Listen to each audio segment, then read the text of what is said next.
Hey, hey, my name is Mandy. I am the birth nurse, and this is live. If you are in the Facebook group, welcome. If you are watching this in the replay on YouTube, welcome. I'm so glad you're here. Thank you for being here. I am Mandy. I am the birth nurse. I'm going to do a little introduction, but I don't plan on this being like a super friendly. I don't think I'm going to be making a lot of friends with this weekend rant. I'm glad you're here and I'm glad you're listening. But this is my second weekend rant. I'm a labor and delivery nurse. I am a childbirth educator. I teach online. I teach busy people how to birth boldly. And I am trying to be part of the shift in childbirth in the world right now. And these are discussions that are just eating away at me. These are thoughts and ideas and issues that are eating away at me that I just am going to spill. So this is my therapy. So thank you. If this is therapy for you, if you either agree or feel something from these rants, then let me know in the comments. If you're live here on Facebook, we will discuss and answer questions and things like that there at the end. And if you are not here live, then join us next time. I'll be doing rants every weekend for about a month. I am doing some updates on my online course, and this is going to be non-edited, completely raw, uncensored, real deal to try to help me save some time and get those edits done in my course, because it's going to be baller, even more baller than it already is, which I'm impartial, of course. So this week is about informed consent in childbirth. And I posted the questions. What is it? What's informed consent? What's informed refusal? Can you even give informed consent in childbirth? Like, is your mental capacity there? Like, we're going to go through those questions. And then I have some sticky notes up here. You should see my life. Bam, bam, bam, bam, bam, of things I don't want to forget to touch on. You can find me at birthnurseacademy.com if you're looking for more information or looking for my online stuff. So if this speaks to you, thanks for subscribing and liking, sharing, and commenting your thoughts and questions. And in Facebook, we will get to them. I promise. I see all the little boop, boop, boop popping up. All you guys are popping in. I'm so happy that you're here. So this is not medical or legal advice. I have to say that. This is not true for any one place or hospital. This is just themes for the general public. And I do not mean to traumatize or re-traumatize anyone. If you are listening and feeling weird feels and not sure if you want to go there, just stop. These are things that are traumatic to me. These are things that are upsetting to me. I also believe that these are things that may happen to other people that they do not associate as traumatic. And that's cool and fine and great and not what I'm talking about. These are things that potentially could be traumatic. They're wrong. And they could be traumatizing to, I'll say women a lot, but I mean birthing person, no matter how you identify, you're included. They could be traumatic, not necessarily always. So I don't want to imply that you should feel traumatized by these if any of this has happened to you. So what is informed consent? Oh, and this idea was sparked, from some things that I've witnessed in my work as a labor and delivery bedside nurse. And also more recently, I listened to Kristen Pascucci's podcast about implied consent. And she also has a blog post at her website, birthmonopoly.com. I am an enormous fan. So if you know Kristen, send this to her. And I hope that she enjoys it, because I'm an enormous fan of her and the work that she's doing in the birth community around the world. She's amazing. So if you've not checked her out or subscribed to her podcast, Birth Monopoly, I think Birth Aloud Radio, you should, because it's the bomb. So some of this was inspired by her, and I looked up the ACOG recommendations from her recommendations and did some reading and did some notes, and this is going to be like an abbreviated version. But what is informed consent? You know that, like, informed consent means that you get all of the true, like, risks, benefits, procedure of what is about to be done or what your provider recommends done in labor, or recommends the next step, or recommends as a plan of care. That's anything from a vaginal exam to an episiotomy to a C-section. And they run through why they recommend it and what alternative options are. And it should be spelled out in a way that you understand, given time for questions, and then you and your team or you individually decide on what you want to do next. So that is informed consent. When you understand what's going on and then you either consent or the sister, I look a hot mess. The sister to informed consent is informed refusal. So informed consent cannot be a thing. It cannot exist without informed refusal. And refusal is such a lovely word. All these silly words in childbirth, like failure to progress and, oh gosh, stupid words sound so negative and they don't need to be. But refusal or declining, I am informed, but I decline, is the sister to consent. So you either say, yes, I agree, and I want that to happen, or you say no, and I refuse or decline what you recommend. And the difference between the two, they work together. So you either consent or refuse. And then the question, so there's some background. The question is, can you provide informed consent in labor? A lot of people think that you're out of your mind, or because you're a female, you understand less, or because you're a mother, because you're distracted, you need other people helping you to make decisions, or because you signed the form when you got to the hospital, that said, I consent to be treated at this hospital. Maybe because you signed that form, answer in the comments, you can't give informed consent, or your informed consent is colored by the fact that you already signed an overall umbrella consent to treatment, so you don't need to give informed consent to every little thing because you already gave consent to treatment. Or like a very well-respected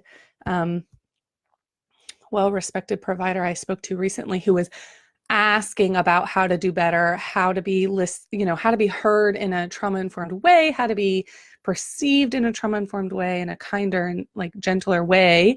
So it was more of a mutual conversation instead of like like a power thing.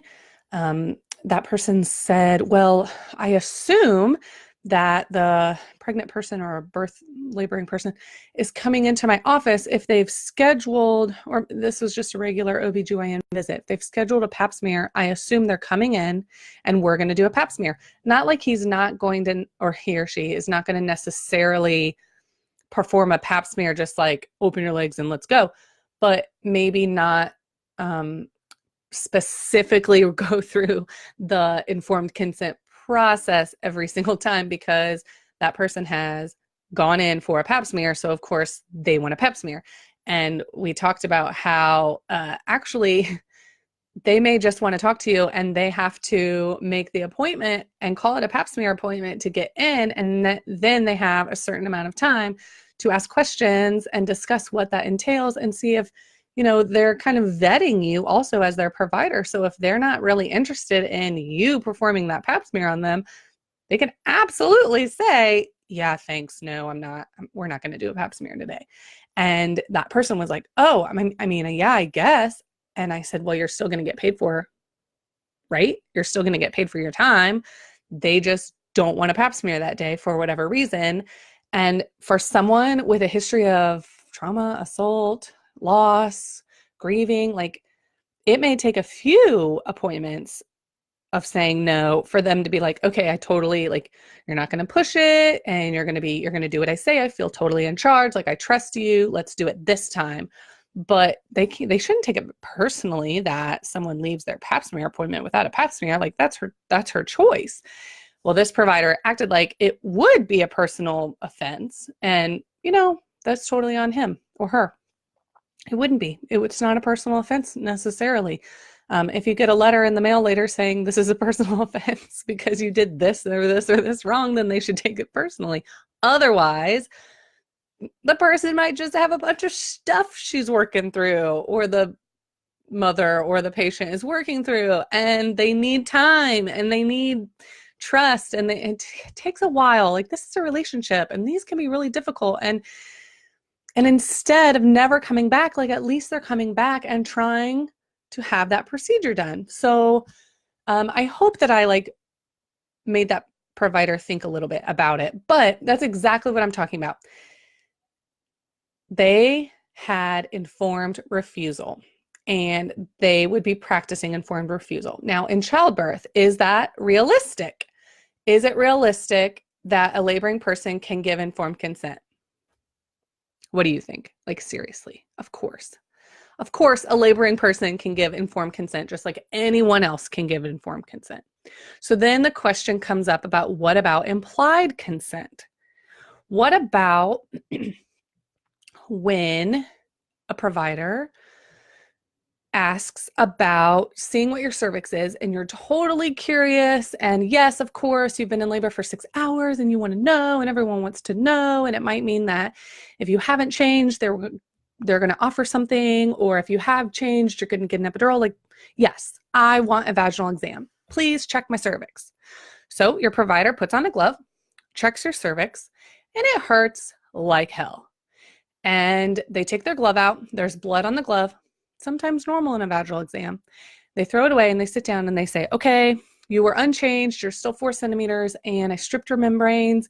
So things should change. You're going to probably feel crampy. And what do you want to do now? These are my suggestions. What happened there was a few things. What happened there is common. And what happened in that situation is a personal experience of mine. What happened there was a vaginal exam and then stripping membranes, which are 2 different separate procedures. And that provider only got consent for one of them. So technically that was assault. I know people get really itchy when I use the word assault. Technically, right? Wasn't that assault if you do a procedure on someone without explicit consent? And I wasn't dead or dying, and I didn't lose consciousness. I could have consented to that second procedure. I could have consented to it before the vaginal exam, and we could have discussed it then, or during a second vaginal exam if I wanted my membrane stripped. That's implied consent. That provider felt like that provider had implied consent, that the person consented to a vaginal exam. While you're in there, you're not changed. You're just going to do a really quick sweep, and it's going to be helpful. It's barely going to hurt. It's going to move forward for the goal. But that's actually not their decision. And implied consent can be very tricky, very slippery, and really only used in an emergency situation when the patient and the person is unconscious. Like, I give implied consent when my husband calls 911 and the ambulance team, the medics, do CPR to save my life, right? And so the person who has a DNR at the end of life, or whenever they feel like they need a DNR, do not resuscitate, they are waiving that implied consent that everyone wants resuscitation and everyone wants CPR, and they are directly saying a informed refusal. Do not give me CPR. I don't have that. I want you to give me CPR to save my life. So if I'm passed out, unconscious, trying to die, and you give me CPR, that's implied consent. I'm going to be happy about that because I'm unconscious. I can't tell you yes or no, please save my life. But other than that, implied consent does not have space in labor and delivery. So stripping your membranes is not implied consent if you give consent for a vaginal exam.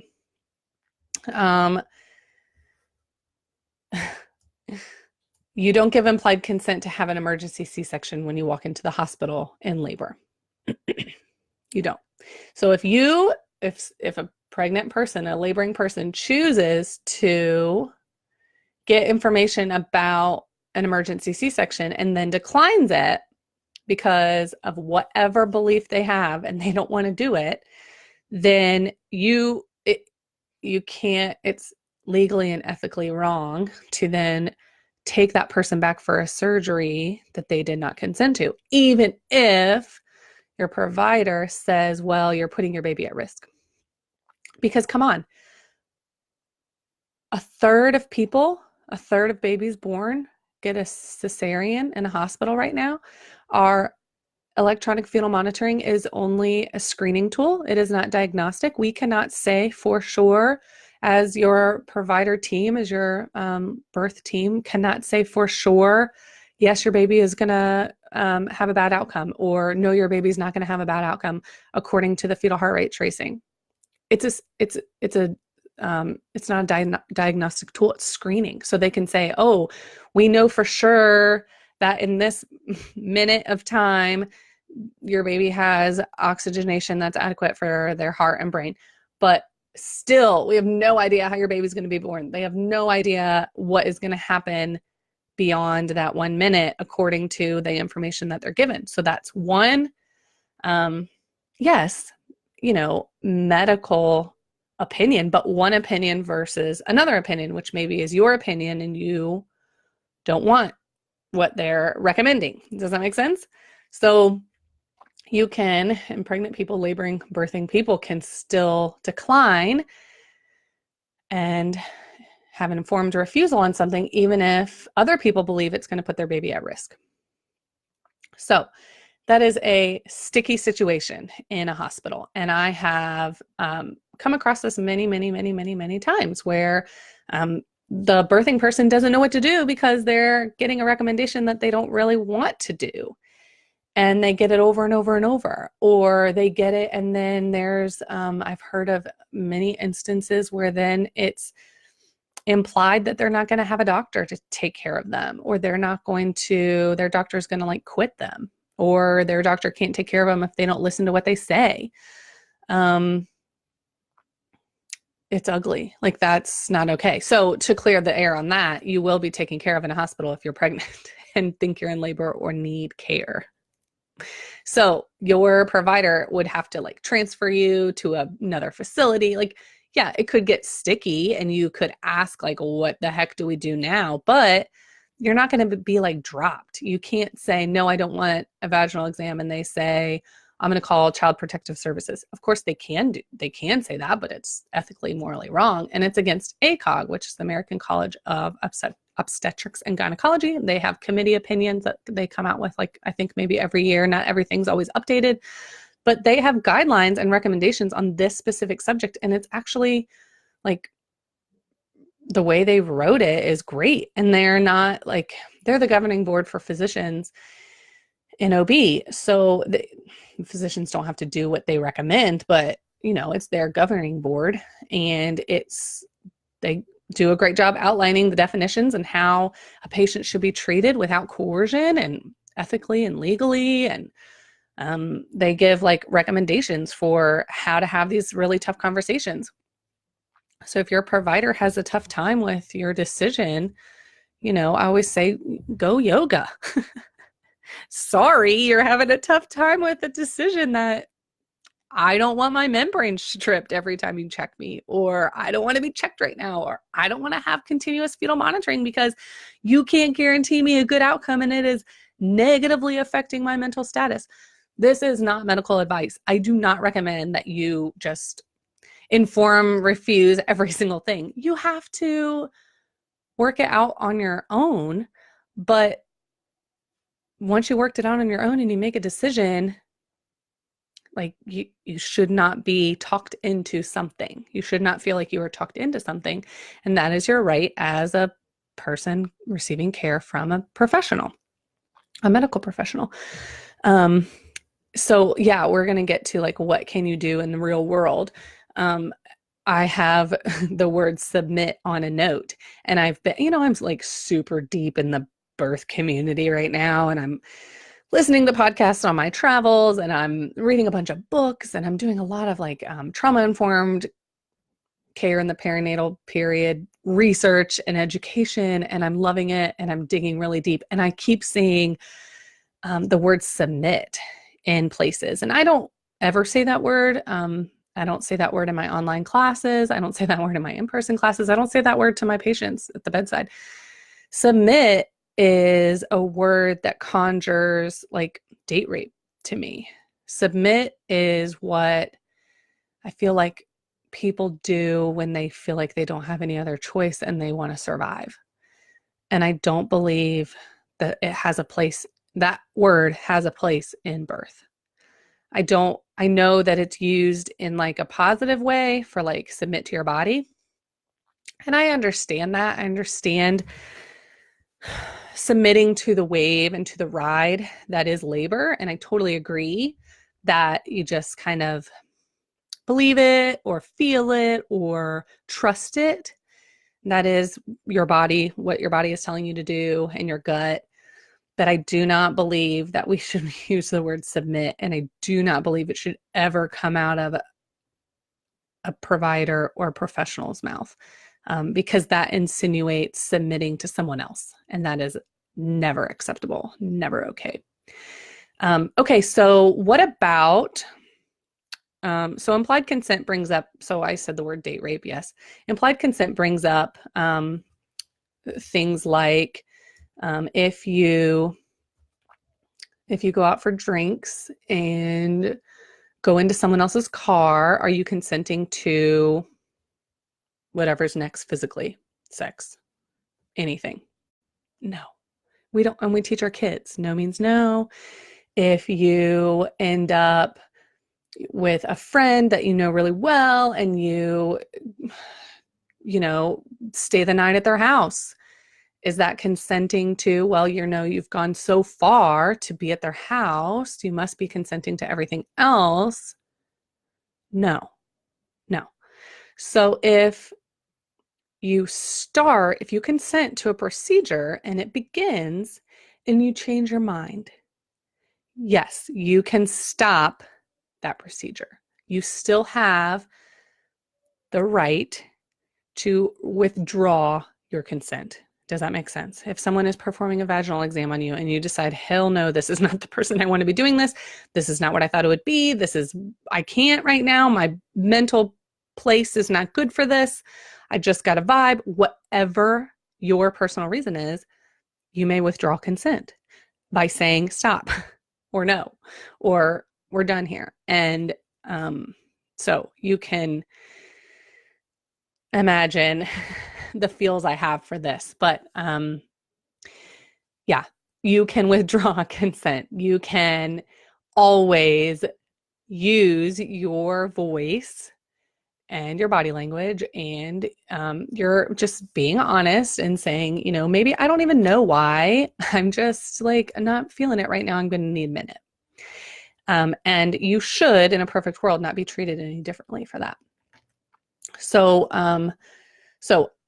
ACOG committee opinion is awesome. If you go look that up and read that for yourself, that's just what the language that your provider is getting or should have gotten, so that you can speak to them on the same level. And then no one knows for sure. Your doctor doesn't know the safest route for your birth, and you may not know your safest route for your birth. But what can you do to make it safer for yourself? Because yes, you are trusting your provider to know a lot more than you do about like hospital interventions and how to read your tracing on your baby and how to evaluate your safety and your health. But I totally, highly, highly, highly recommend educating yourself. And if you don't educate yourself on hospital interventions, which that's a lot, and you can't go to medical school or nursing school in the time it takes for you to grow a baby. Educate yourself in physiologic birth, trust, and maybe go back to physiologic birth. And then if physiologic birth is not working or not moving forward or not for you, or you want to deviate or you have to make changes, then, apply that information as it comes. But physiologic birth is if you let someone give birth without any intervention, without touching with how our bodies have been doing it forever and ever and ever. Now, if I'm your nurse, you're going to hear me talk about how our bodies do not give birth the same as they always have. And so that's another discussion. And I know you're like, but Mandy, you told me that, or everything has changed and we don't give birth in the field anymore. Yes, I know that still stands. But physiologic birth is, what should our body be doing right now? What is norm? Is this time frame the norm? Is this feeling the norm? Educating yourself on that can be a guide for you. And then knowing your rights, discussing that with your team, your partner, your doula, who's going to be there with you that can be your voice. Because if someone is questioning you on your informed refusal, then you want your team to be supporting you in your voice and saying, no, she needs a minute. Or if you answer a question with no, thank you, or not right now, or we're going to have a minute and talk about it, or is this an emergency? I'm not sure. Can we, I got information from you. Can we talk about it? Then you get up and your team can help you just, all right, she said it, we're done. And not like, are you sure? Like they know what they're talking about, because your provider in your hospital, they get people through their rooms. And so they are looking at time and they're looking at not convenience, but they see a lot of people. So if they're about to go in for a C-section and they want an answer about your plan of care, they're looking maybe at time frame, and that may not necessarily be your biggest priority at that point. So you stick with what's your biggest priority, and your team will listen and support that. You shouldn't have to say the same answer over and over, as long as you understand and are informed and get it, and they gave you truthful information and all the information and honest information, then you can just get up and your team will help you. Just get up or change positions, and that kind of cuts that conversation in half. If you have an epidural and you're stuck in the bed, just have them help you roll over. And that's going to just change that dynamic and cut that conversation and give you some time for that. So you want your team kind of on board. Like, I'm not refusing things just to be difficult. I need time for making decisions. And I need to make sure that I'm making decisions in my best interest and not in someone else's best interest, because you don't know. You don't know what is going on in their realm. So this also includes positions for birth and positions for labor. Like, if it makes your provider uncomfortable, that's one thing. If it puts you in danger, you should know that. Okay, so those are different. So getting your team on board, and then getting up helps you to listen and not continue to ask the question over and over. Like, actually give you time to think about it and talk about it and whatever you need to do about it. So I love just getting a little bit of time. And that's Lamaze too. That teaches you how to kind of make decisions if you're unsure. But having it solid in your head about physiologic birth and a solid understanding of what you want and what your priorities are can help you stay aligned in the hospital when you're getting a bunch of information. And we know the outcomes in hospitals. You've been on social media. You're on social media right now. You know that the hospitals in the world, especially in America, are not in the greatest light when it comes to childbirth right now. Maternal mortality is rampant. I mean, it's bad. And yes, our birthing people are sicker when they're having babies, but also sometimes maternal mental health is not the priority. There is on ACOG, it addresses if a bad outcome happens after a patient, the birthing person, declines recommended treatment, recommended care. It can be very upsetting to the staff and to the team, and it talks about how to cope. Yes, I love it. I love mental health for the birth pros, because I'm all about mental health, and it's so hard to do your job and stay mentally healthy when you see a bunch of things and you have sad days and all of that. But it sounded like, and they also mention how to talk to the mother and advise against judging her or punishing her. I hate that they even say that, but they do have to say that for the people in the back that don't understand. You cannot judge or blame. If a bad outcome happens, you have no idea if it would have happened with your plan of care or with her decision or both. So the judginess, and I hate that, beyond hate that, that is infuriating and disgusting. So they say that to put that in there, which I'm glad they do, but it kind of places more emphasis on the health of the baby than on the autonomy of the mother or her mental health, if that makes sense. So yes, it's upsetting for the team. It's always upsetting for the team when there's a bad outcome. And is it more upsetting when you knew you were right, or you feel like you were right? and she made a wrong decision, like that kind of just, I just didn't like the language. I appreciate that it's there because I am a birth professional and I do consider my mental health a priority, but it's upsetting no matter what. It's upsetting if you feel like you were a part of a bad outcome. If it's upsetting if she made a decision and you feel like that decision was part of a bad outcome. There are bad outcomes, and it doesn't mean that it was anyone's necessarily fault. And so I just felt like that wording was placing emphasis on the baby's safety and health versus the mother's safety and health, because her decisions about her body while the baby's inside do trump the decisions that are made. Even though the baby's inside, we can't make specific decisions for the baby. She is making specific decisions for herself and the baby. So nurses, our job is to be patient advocates. And she is in a very, very shit spot to make decisions for herself and her baby. She has no idea the outcome, whether she goes with a provider's recommendation or her gut.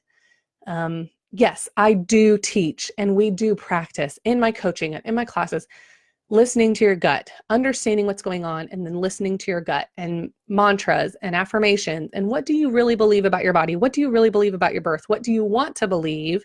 And how do you get there is super important, because I want my birthing people to be able to listen to their gut when they're making decisions, because that's parenthood, right? Like, we have to listen to our gut all the time. We have pediatricians like, what do you want to do with this kid? I'm like, I don't know. I just met him. Why are you asking me? It's parenting. You have to kind of fly with it and go with your gut. And if you have a partner, like, you all have to discuss it and figure it out.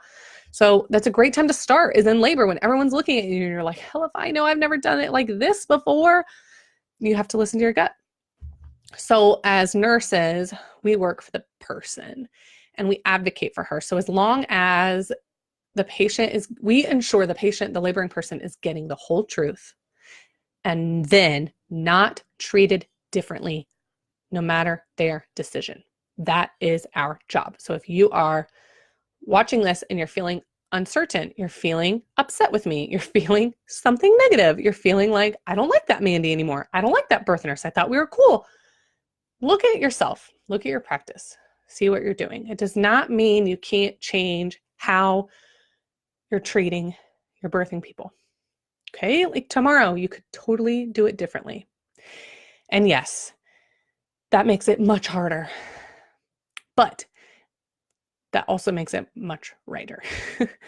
It does, because that's our job. We work for her.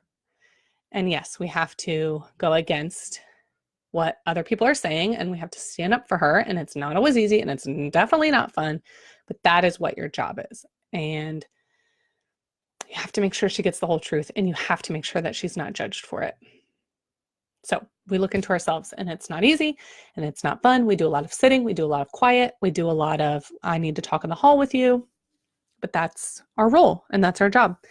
And if you're doing that and that's the part that hurts, you're doing it right. And that's how we make changes, and that's how changes happen. And it's one by one by one by one, over and over and over. So if you're doing right by her, then you're doing right. But it might mean some yoga for you too, if you know what I mean. So please let me know all the feels down below. Thank you for watching. Thank you for subscribing. Thank you for liking if this made you think, and thank you for sharing with another birth professional or a mama to be, family to be. I will be back next week. And for Facebook people, let's chat.